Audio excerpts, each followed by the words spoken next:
Yes, I am covering K-pop Demon Hunters. Let me explain. I've just been living my life, working, doing dad stuff, and I've been reached out to by at least 4 different people asking if I've seen this new show, K-pop Demon Hunters. Let's backtrack a bit. If you know me on a personal level, you'd know that I'm obsessed with Demon Slayer. Hey, that's a feat that my subscribers know as well. Yeah, go ahead and hit that button. I know you want to. So they all drew the correlation between Demon Slayer and Demon Hunter and just figured that I would be into it. Looking back, I appreciate that if someone sees something, they think of me. And for me, that happens to be demons. Because I'm quite the demon, apparently. Jokes aside, after being confronted various times by different people, I gave it a shot and figured I'd cover it since it's animated and I cover anime. All the boxes are checked for the criteria for this channel's content. Thoughts and expectations. All I've seen prior to this is just 3 girls that have formed a band and hunt demons. Figured it would be some sort of chick flick. It's not necessarily out of my range of stuff that I'll watch because I've recently been into rom-com animes lately, like The Rascal Does Not Dream series and My Dress Up Darling. I've also seen that this show is now Netflix's most watched animated film ever and has been toppling the music charts as well. Okay, back to story time. My mom knew that I've been hyped up to see the new Demon Slayer movie. She saw a song that was playing on SiriusXM and it was a K-pop Demon Hunter song and thought it was the same thing. LOL, moms. You gotta love them. Leave a like if you love your mom. Okay, well I guess you're obligated to like this video now. I'd appreciate the engagement. Based on all this jargon, I figured that it would have a decent story, the music would be good, and it would be a chick flick. So how was it? First off, we'll be entering spoiler territory with my explanations, so if you don't want this show to be spoiled for you, leave and never come back. Okay, I'm kidding about the last part. Come back after you have watched the show. Everyone else has, so, peer pressure. Just do it. This script writing is a little spicy today. I apologize. Just like my voice, it's pretty cooked. I'm sick.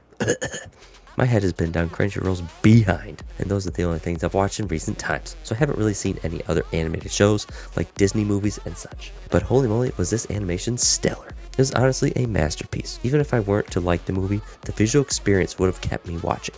The way they did the demons' markings lighting up, the crowds and arena shots, it was all just beautiful. The 3 main characters all had different personalities, and that helps with making at least one of them relatable to any viewer. Relatability, I think, is a key component to making personal connection with the show and really draws someone deeper into it. The premise of the show is actually more interesting than expected. I thought it was just going to be focused on eradicating demons and singing in between, but they focus more so on the bond between the girls and the main character's growth, with some demon slangs here and there. The music was a huge part of this, as they were the top group, and then you get the boys from hell coming up and giving them a run for their money. I gotta say though, their entrance to the human world was hella cringe if you're a dude. They sexualized the hell out of them boys.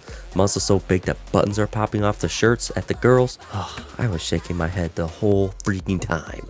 But hey, I'm glad. They're usually always sexualizing women in media, so I'm glad that this show is able to provide some service for the ladies. It was quite predictable that Rumi and Jinwoo would start hitting it off since they're both demons. Rumi and Jinwoo's romance was done very well, as it seemed rocky at first, and then they slowly started opening up to each other. Okay, can we talk about the cat real quick?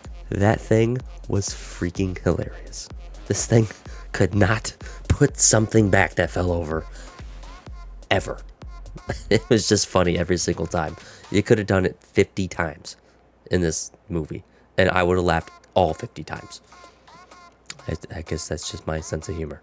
The bomb right at the beginning of the movie is what got me intrigued and really drew my interest. The part where she shows that she has markings of a demon. Without this part in the very beginning, I think it would have been really hard to really grab the viewer and be like, hey, this is the conflict. The movie's going to build up from here. If it was introduced later, it would not have been as effective and had more time to kind of marinate on the problem. The struggle of keeping the secret from her girlies was a great story dynamic, and the struggles that came from it. Musically, it was good. My favorite song out of the entire soundtrack was Golden. So yeah, the show was well animated, had a great plot, engaged with various emotions, and had good music. It was a good movie, so if you haven't seen it and sounds interesting to you, you should give it a shot. For those who did watch this, let me know what you thought of it in the comments below. Thanks for watching, and have a wonderful day. Peace out.